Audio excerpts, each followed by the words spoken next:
08 Yukon runs rough, lacks power. Customer has already replaced O2 sensors, throttle body, injectors, and rail. 15 codes, all pointing to O2 sensors, 11 heater circuits, 3 low voltage, and 1 no activity. Misfires on all cylinders, and it looks like most of the drive was in open loop. Throttle position low at warm idle, and O2s are off, but no real pattern.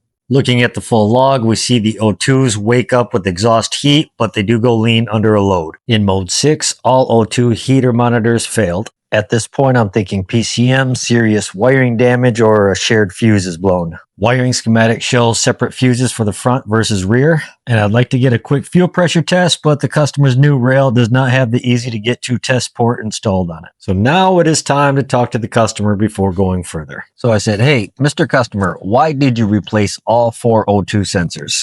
Because one was bad and I thought I'd replace them all. And where did you get these? I got them online, replacing all 4 O2 sensors with OEM and replacing the mass airflow for the lean condition under load. It now runs well, power is restored, and we're going to blame the low TAC and TPS because it is a brand new one with no carbon buildup.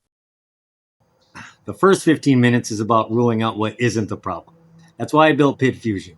Log the drive with the app and compare it against known good data in the web account. See it at pitfusion.com.